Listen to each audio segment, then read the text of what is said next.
Welcome to Little Birdie TV. I'm your host, Scoot, and it's US Masters Week. It's the greatest week in golf. I'm joined by Nick Tedeschi. He's sporting his US Masters attire just to rub it in. You were there last year, were you, big fella? I was there last year. I really convinced myself on the way home to make this year's Masters better not being there. I just know where everything was. I couldn't be more wrong. I'm massive FOMO. I'm about to make myself a pimento cheese after this for lunch. It's, massive FOMO, but I've probably got about a tenth of the Masters gear I bought. I was just saying off air that I wish I'd bought about 50 more runs. Yeah, you can never buy enough, and it's an amazing little fight and arm wrestle in the merch tent, and it just goes like hotcakes. I'd love to have 10% in shares in the joint, but Big Daddy Adam Fraser, he's back from the abyss. He's been bookmaking, he's been betting, but it's great to have you back, mate. How are you? Yeah, good, Scoot. Yeah, good to be here for the Masters. It's an exciting week coming up, so hopefully we can pick a few winners. Yeah, Johnny Rahm's looking to defend his title, and that's always a difficult thing to do, especially now. He's defected to the Live Tour, and that puts a strange perspective on things. A little bit of trolling, casual trolling from the organisers, and you'd probably expect that with Brooks Koepka getting paired with some slow players and a bit of hijinks, so it's good to see there's no love lost there. But the big story, I think, at the moment with looking at the early forecast for the tournament, it looks like it's going to be a carbon copy.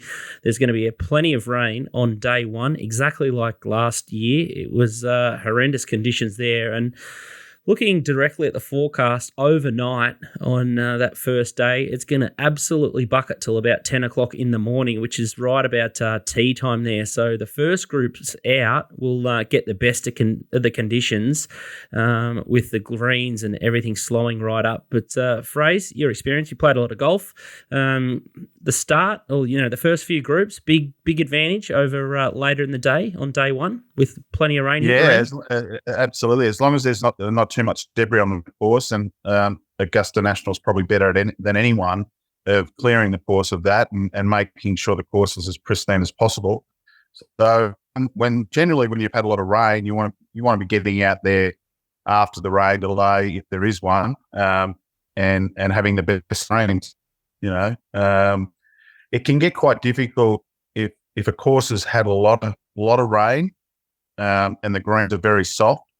Generally, you can get the traffic in and around the hole in that sort of 15-foot range, and it can become very difficult to hold putts later in the day if the greens have had a lot of traffic on very soft conditions. Now, Augusta National is probably better than any course of holding up under those conditions, but I still think it does make a difference. You do get that trampling effect. So we'll wait and see. But if I was a player, I would love to be coming out there straight after the rain. If conditions are benign and the wind has dropped, I'd love to get out there early as a player and play and try and post a number. And looking at the forecast too, it looks like the most wind's going to be around on that Thursday, and there's going to be little to no effect as the weekends get on. But those greens are going to get super quick. The holes are going to get tougher. So there'll be hopefully a couple of players that get a lucky break early in proceedings, and fast starts, Nick Tedeschi, are paramount at Augusta. If you're not sort of in the first dozen players early, it makes it hard to chase down those leaders. Yeah, it's no chaser's course to Augusta. Over the last 2 decades, you'll find above the winners generally nearly exclusively been within kind of 2 to 3 shots of it. So, not a course you'll be making up a lot of ground on. So get in early and contend, and hope you're kind of there when the whip's hitting, because you're not going to be pulling back a 7-8 shot lead on the weekend, particularly where the traditional pin placements are on the weekend with the nice fast green and tucked nice and tight. So it's going to be paramount to get away early. So preempt someone like a Brooks who's at the worst of it, and by the time he finishes at Brian Harmon, it might be dark. So he's put him in a filthy mood and getting out of the greens. He's not really happy with that. It was an interesting one last year. Rahm had the worst of it in the first couple of rounds. Brooks had everything sort of go his way. And I remember Brooks in the press conference after last year saying that he just stopped attacking on the last day and tried to protect his lead. But it was an interesting market pre-Augusta, Rahm wasn't on fire. I think he was installed the $6 early favourite. He was winning everything, and he ballooned out to sort of a $11 or $13 starting price right at the death there. So it's an interesting tournament for players that are under pressure or they're in the spotlight.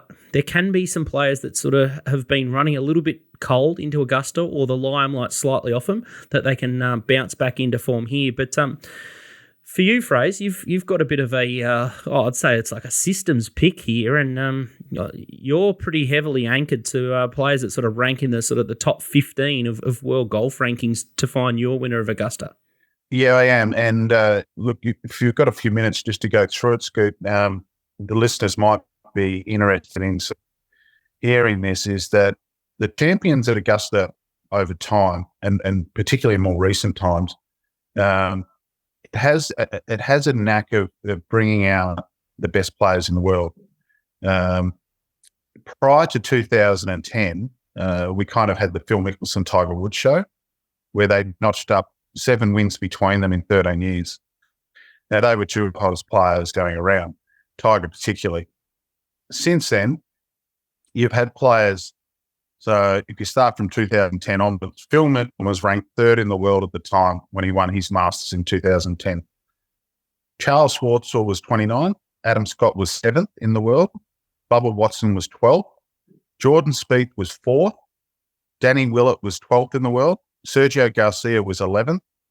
Now, this is before the week starts. Patrick Reed was 24th. Tiger Woods was 12th in 2019 when he won.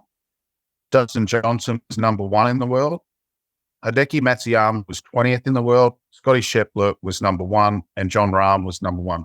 So that's, if you have a look at the top 10 players in the world, since 2010, nearly half of those players that have won at Augusta National have been ranked inside the top 10 players in the world at the start of the week.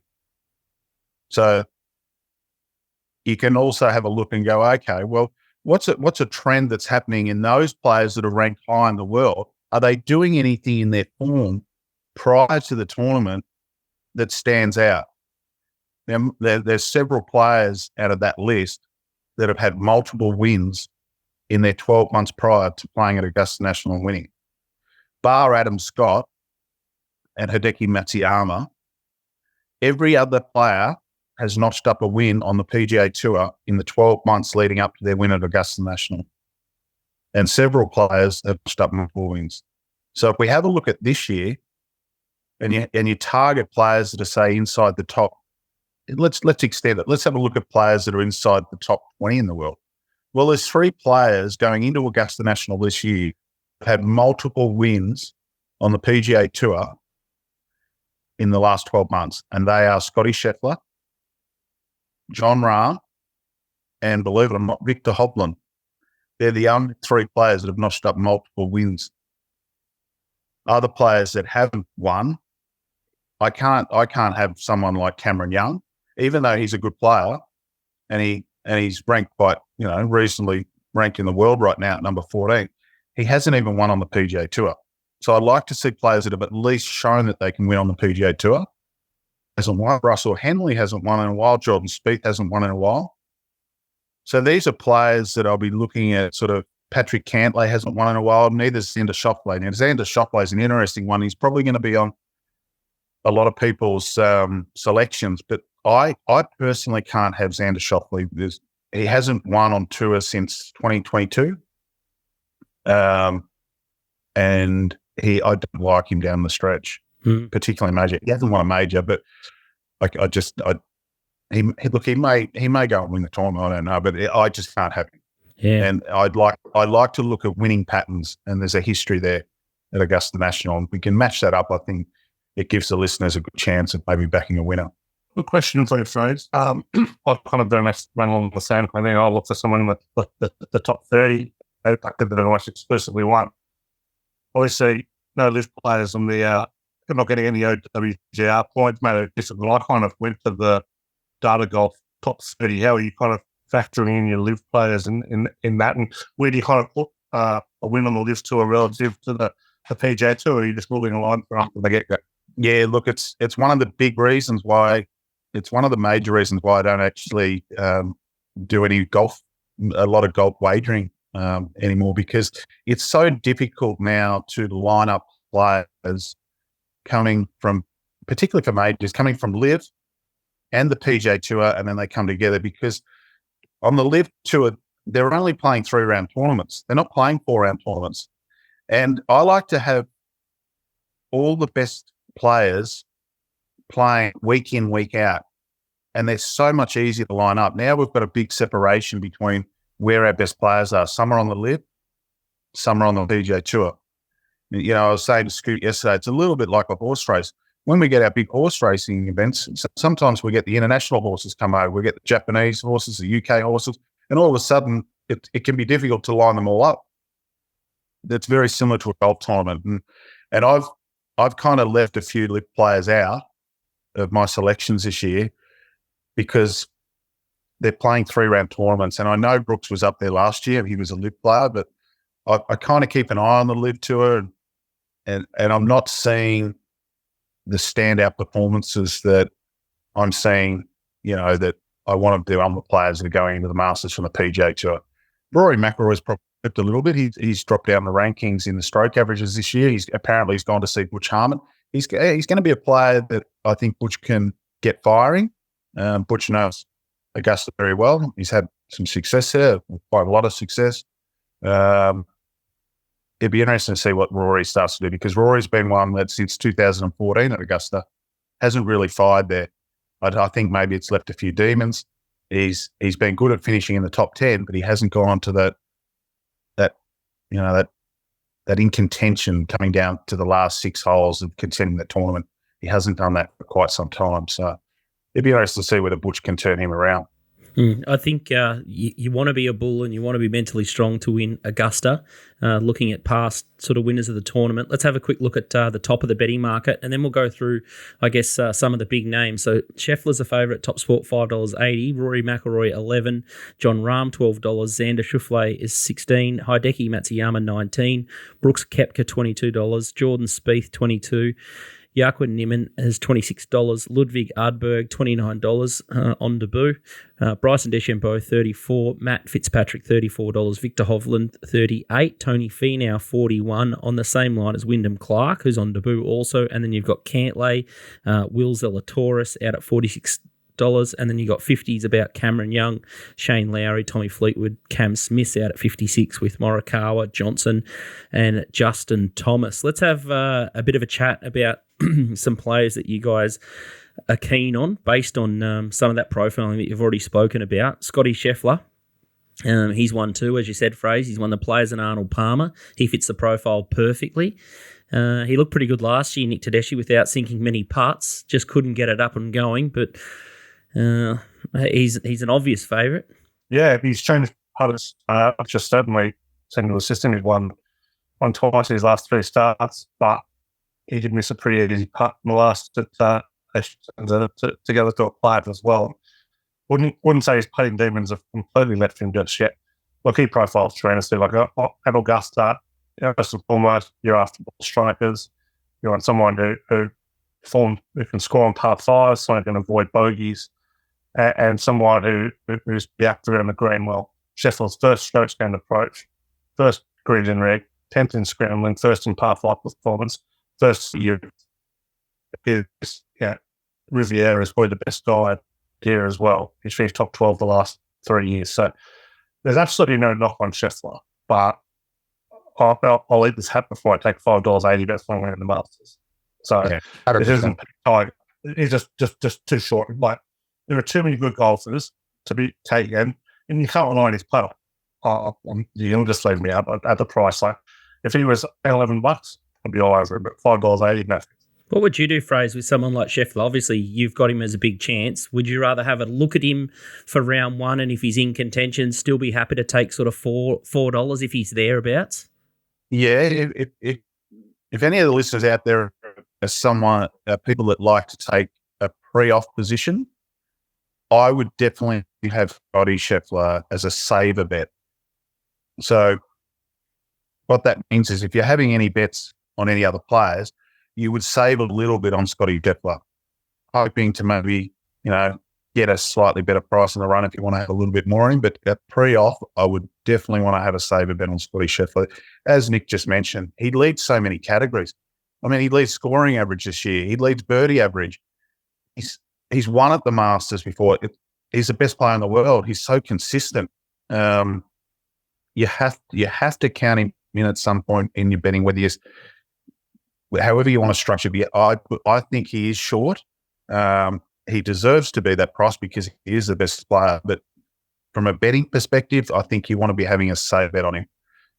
You don't want to be going all out on him because the field could hurt you because there's more players that, could be challenging at a better price. One of the biggest shorteners in betting, 60s into around $19, is Hideki Matsuyama. As you referenced before, Riviera form was good, and he swooped home Nick Tedeschi 9 under the final round to win there. He's a past winner, and the tougher this gets, the better. So if he can hold contention on day one on the wet deck, he's likely to roar home on the weekend when conditions get tough. Yeah, what I love about Tedeschi is he's got that dog in him. And he can go super low. Like he can pile it up when he needs to, So you wouldn't call Tedeschi one of the betters on tour, but on tough greens, where it kind of evens out a bit, he can get as hot as anyone. So the win Riviera was sensational. He's won here before. He's an elite player. Yeah, I like to look at Masters. I like to stick on a 5 or 6 Masters under the belt. Not being too confident about it. He's obviously been playing a while. He's a past winner. My only concern about Tedeschi is every man and his dog is tipping Tedeschi to do well. And no matter what the sport or what the race is, when there's a universal tip, they never lost. So but I do like Tedeschi. I will be with something on him. I think his form's been really, really good this year. Best year he's played since his Masters win. So considering contending, we'll be having something for sure. Wyndham Clark's an interesting one. He won at Pebble. He won the US Open last year. He's been thereabouts in the last month. Does he come up a possible bet for you, Fraser? Or do you like him as a player? $48, isn't he? Is he $48 in the market? Am I mistaken there?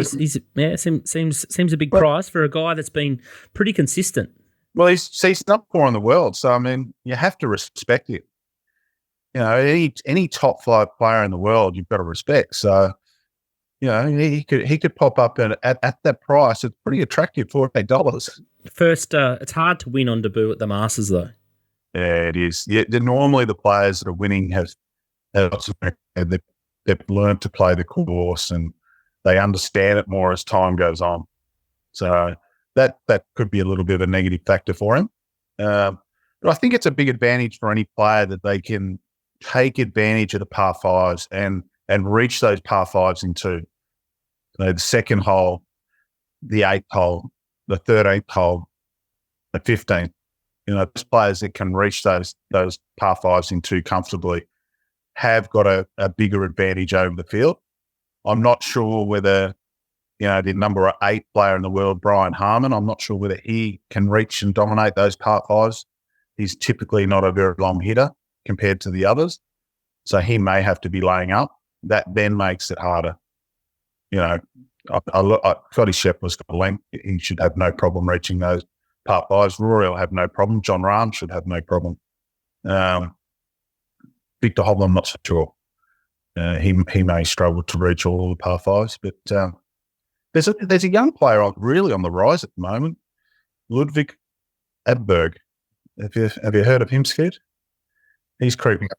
He's going to be a player to watch, I think. He's on a rapid rise in world rankings at the moment.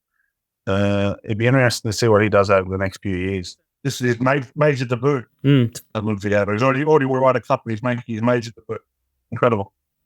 Interesting prop market there. Top debutant. You've got Adberg $4, Wyndham Clark $4.30, Bahadia $9.50, Denny McCarthy $11, Eric Cole $12. This says Nick Tedeschi written all over it. How do you play it? Yeah, I love Wyndham Clark. I'm back at Wyndham Clark to win it all. I don't like the lack of experience, but I think kind of as technology gets better and you kind of get more ability to kind of, and picture go through Augusta. The advanced 20 years ago, I've been on YouTube and look at every hole. I build a strategy around that. I think that's going to change pretty quickly. So, so he's summed it all up there with how Clark plays. I just love everything about him. I love how strong he is.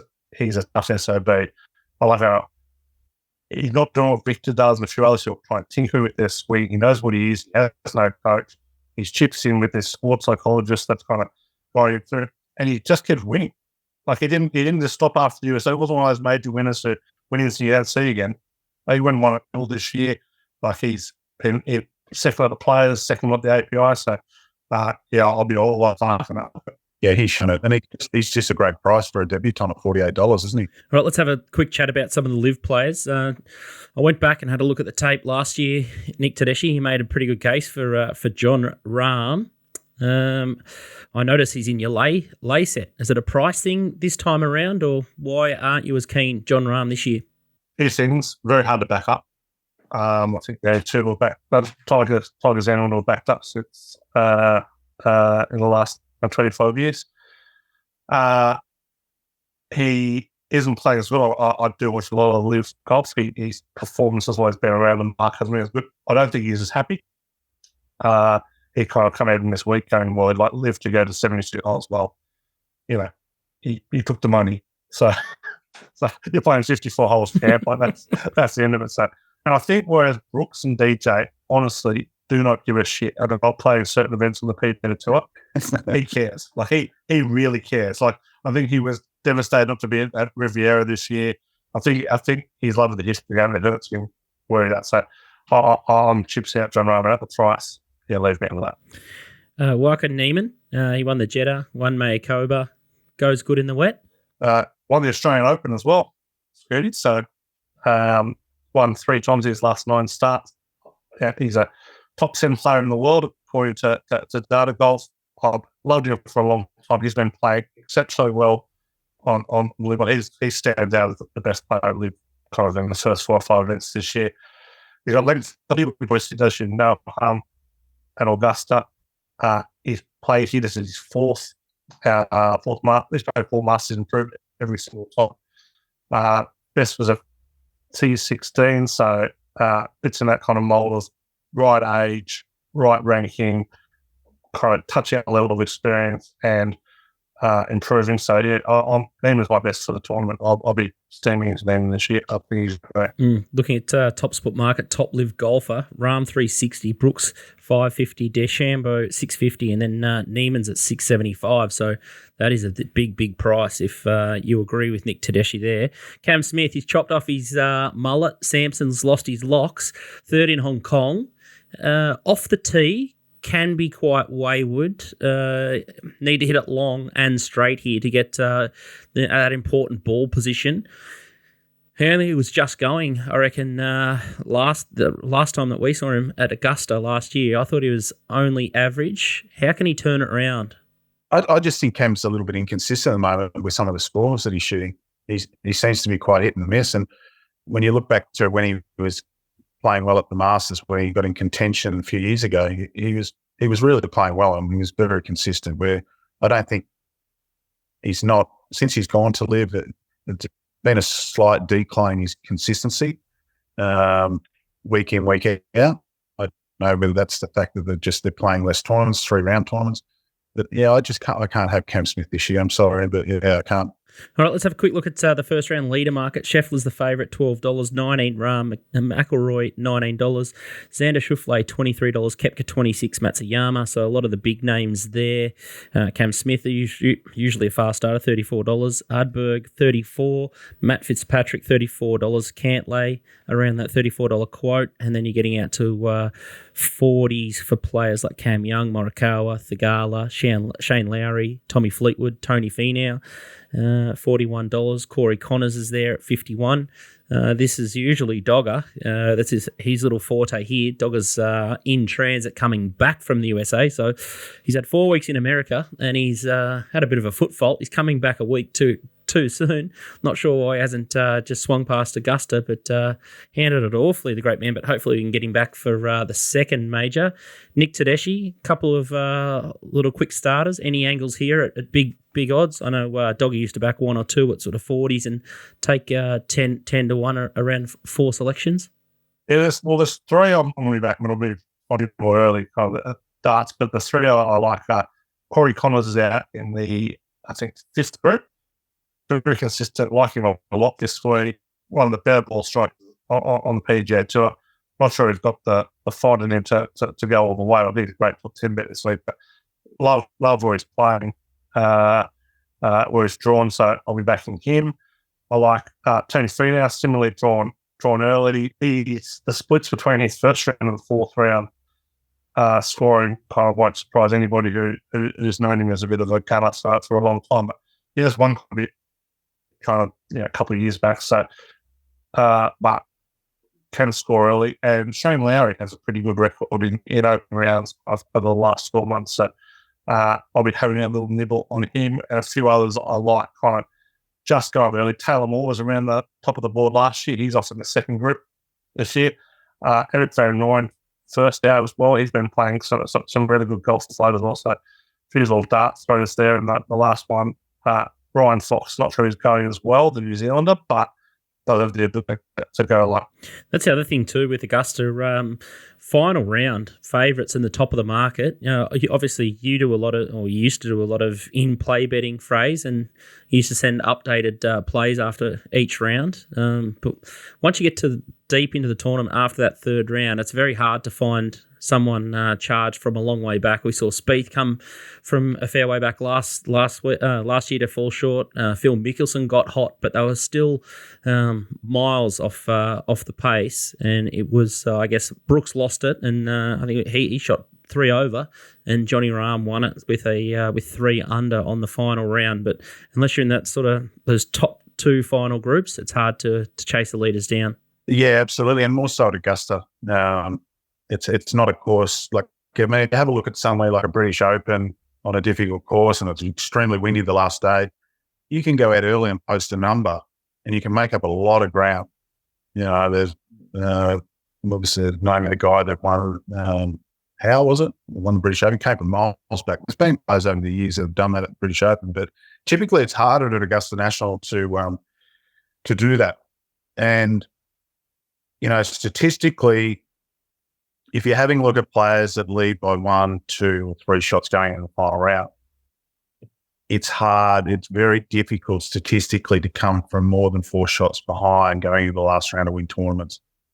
So, yeah, I think Augusta's shown over the history of time that most of the winners come from those last 2 groups on the final day. Let's have a quick look at your systems picks as we spoke about earlier. So the top-ranked player, based on your top 15 world ranking, had a win in the past season. You've got first-ranked Scott Scheffler, 2 is John Rahm, and then 3 is Victor Hovland. So noticing a coaching change there, Victor. Nick Tedeschi, you're strongly against Victor. He looked okay early last year, but did fade heavily in the last the final round. I was on the fence on Victor this year. I was a bit concerned about the kind of coach changes and lack of play, lack of form. But when I saw his scripting and saw the floral filth that he'll be wearing, I was chips. I've never seen a Masters winner wear a worse shirt. So I've got to be against Victor on that alone. And Fraser, you had a lot of conviction around your lays and people that you're going to sink the boots into, and I think they're on a similar page as Nick Tedeschi. Your top 5 lays are Xander Schauffele, Patrick Cantlay, Cameron Young, Russell Henley, the local boy, and then Nick Tedeschi's poster boy and potty mouth, Tyrrell Hatton. Yeah, the angry ant. I can't have players that, and this is targeting players inside the top 20 on the world rankings or, close to it, top 15 even. That's going to take out quite a percentage out of the market to pot those 5 players. And I'm going to go out on a limb because I like to see players that have won in the last 12 months. If they're going to go on and win a major, I at least want them to show me that they can win on the PGA Tour or worldwide. somewhere that, Tyrrell Hatton hasn't won since I think the 2020 season on the PGA Tour. He's got a bad temper under pressure. He beats himself up so hard. He hasn't won a major yet. Is that holding him back from winning a major? Maybe, but I want to pot him. I don't want to have him. Russell Henley, I don't want to have. Cameron Young, I don't want to have. Cameron Young's a player on the up, but he hasn't won on tour yet. He hasn't shown me he can win on the PGA Tour, and you at least need to show me you can do that. Russell Henley didn't win last season. Patrick Cantlay didn't win last season, and Xander Schauffele didn't win last season. So I like to be on those players that have shown me that they're in good form, and winning form is good form. Unfortunately, they get a cross through for my selection. I won't be backing them at all. I like that. Some really good lay angles. Nick Tedeschi, top pick. Jakob Niemann, he's a clear bet for you, and he'll be your best way. Yeah, absolutely love Niemann this week. Like I said earlier, tremendous ball striker, great ball. Ticks us all those boxes around kind of experience, ranking, a March top 20, so kind of having a little bit of that form is a good guide for me. So clear top pick for me. And the others at the top of the market, but I'll be kind of beating it. Yeah, Koepka, we haven't discussed, but 5 majors, and I agree with everything Fraser said around needing to win on the PGA Tour or Liberty there. Everyone except Brooks Koepka. Do not care if Brooks Koepka runs last in the Orange Open. As his key guide to this, like, he does not care about anything but majors. Well, I've never seen anyone in almost any sport be able to flick the switch on for a big tournament like that. So don't like these paired with Harmon, don't like the afternoon morning draw, but we'll be having something on Brooks. Hideki, we've discussed, we're having something there. We won't get the roughie in class, we're the last of the kind of big ones that I'll be having something on. I think his price is way too big and scared off a little bit by the debutant kind of factor, but yeah, he's just a guy who can get to the par fives. He's very mentally tough. I don't think Augusta's going to try and loss. So that'll be my 4 big players with best results beat Niemann and Clark. I like some of your lays here. Rory McIlroy, happy to sink the boots in, especially at the price. Gosh, it'd be a nice little system if you laid Rory each week. Well, with the day Rory wins the Masters, I'll go far ahead from laying him, but it won't really worry me too much because he is an absolute milk drinker when it comes to like he'll do what he does. He'll charge him on the last day for a nice top 10 where he never had a chance of winning. I think he's tremendously fragile. I can't remember a Masters where he's in worse form. So, chips out. And the price, I just cannot get around that price at all. Like, he's legitimately one of those guys that should be on 20 to 1 kind of range. I just can't have him. And like Fraser said, with the milk drinkers out there, Xander, Cantlay, they do not win. Like, obviously, especially Xander profiles beautifully for Augusta. If for Augusta suggests that, absolutely no chance I'll be back in. So, you're laying into 2 hours and Cam Young exactly the same. Like, I think you want to talk yourself into Cam Young last year, Scoot. I know I've talked myself into him. Don't think in a Masters, but I think the US Open was up in upstate New York last year. Never doing it again. Mm-hmm. When he starts winning, when these guys show the will wins, that's the difference between the Schefflers and the Rahms and the Brookses against these other guys. So, yeah, I'm just, in a fight that's different, I'm not going to be taking $16 Xander or 30's camera.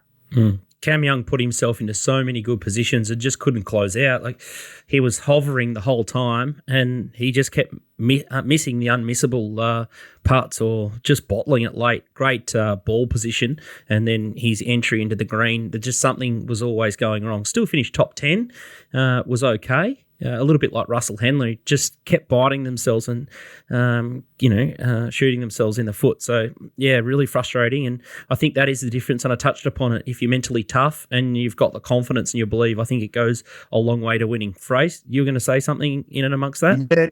Yeah, obviously Scotty Scheffler and John Rahm have been found in the market. But as Nick was saying, there's some players there like Wyndham Clark at $48.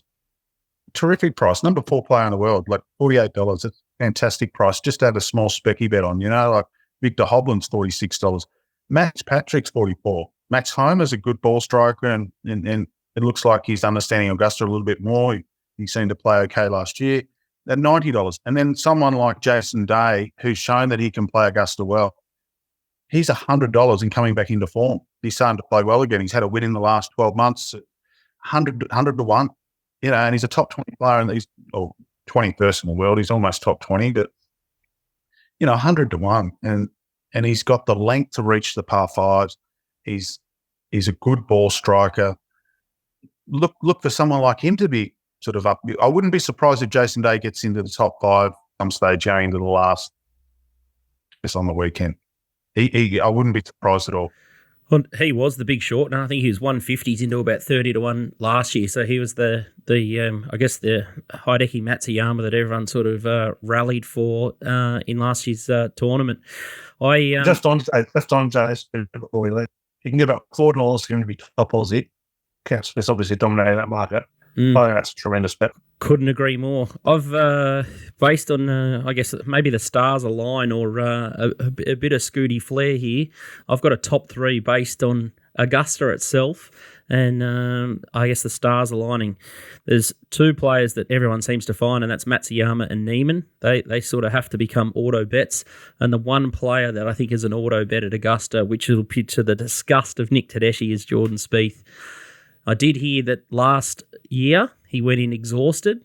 I know he's a little bit out of form, but he's someone that can get super hot at Augusta. So at around sort of $27 for all those players, you could maybe couple a couple of those up, and hopefully you can sort of trade yourself in and out of positions across the card. So after listening to the wisdom of these guys and around the traps, I'd say Spieth, Matsuyama, and Neiman. Consider those as your options. Nick Tedeschi, what's your best out wide prop bets of? I don't know if it was a heartbreaker, what Tiger making the cut last year, and then to see him just limp off early the next day was gutting. Being there on course, and the added insult was having prime position on 11, and then the siren went, and we were all booted off course. Still sick about that. Prop bet. You can get $3.85 for any live player to win. Which I'm excited. I'm keen on obviously Brooks and Neiman, but I like Patrick Reed a great chance at a big price. Top lefty, Phil Mickelson, $5.50 is an insane good bet. Now it's a lefty's course, but Harman, I know he has a particularly great record here, and he's playing particularly well. And like Fraser mentioned earlier, very short off the tee relative to some of these. But they're still not going well. $5.50, I think that's a tremendous bet for Tedeschi. Always shows up here. And top amateur, Christo Lampard. I think you can get about $3 on him. So that'd be my better plays it, and of course we mentioned one earlier, top debutant, Wyndham Club. Yep, outstanding stuff. And top live golfer Neiman at $6.75, also at TopSport. Having a look at TopSport's early bets, they're pretty shrewd wages, I would have thought. Ludwig Adberg, $300 at $29, so a debutant that we've already spoken about. Someone's had $2,000 on Scotty Scheffler at the $6. Xander Schauffele, he's in the lay bin for us, $500 at $21. $250 on Wyndham Clark at $41, and Sahith Theegala, $250 at $61. He had a rocky start early, but he roared home with a 500 in the last round as well. So maybe the tougher it gets, he could bob up as a little bit of a smoky that no one sort of talked about there. But I think that's a bit of a wrap from us. Fingers crossed that we've steered you into a couple of nice lays. I think we're all going to go down with the ship with the same players that we've put a knife in. So if there's a Cantlay or if there's Xander or Rory, we'll be ducking cover, and it'll be a max wipeout for us. But yeah, I think everyone will be on Matsuyama, so the bookies will be absolutely cowering if he hits the line, or Neiman, or even Scheffler. Looks like it's going to be a pretty rough result for the bookies there. So, guys, I appreciate your work. Thanks for your time. It's gutting we're not there, but can't wait to just grab hold of the remote and enjoy it. So good to have you back, Fraser. Good to see you. Yeah, good to see you guys. let's get a winner. Outstanding stuff. And we'll see you very shortly, Nick Tedeschi, and you'll be burning the midnight oil, no doubt, both ends. I don't sleep at the times anyways. So forward, and I know is that when the pain I put myself through over the next 4 days won't be nearly as much as the pain I put myself through Augusta, or I've been in Queens for a week last year, so we'll be right. Yeah, it was a sight to behold seeing Nick Tedeschi gallop down the 10th hole when it was walking and not running to get those early seats on a dewy morning. It was a miracle that he didn't land on his backside, but make sure you get there. It's a different beast, and just put on your bucket list and get across there. So hopefully you can back a winner and pay your way to get over there. Big thanks to TopSport, our major sponsor. They're Australian owned and operated. They have got about 100 markets on the US Open. So all those props that Nick Tedeschi was talking about, make cut, miscut, head-to-heads for the round, for the tournament, top live. They've got top lefty markets. You'll go dizzy looking at them, and hopefully we've tipped you into a couple of winners along the way. But that's a wrap from us, and we'll see you at the next major. Thanks, guys.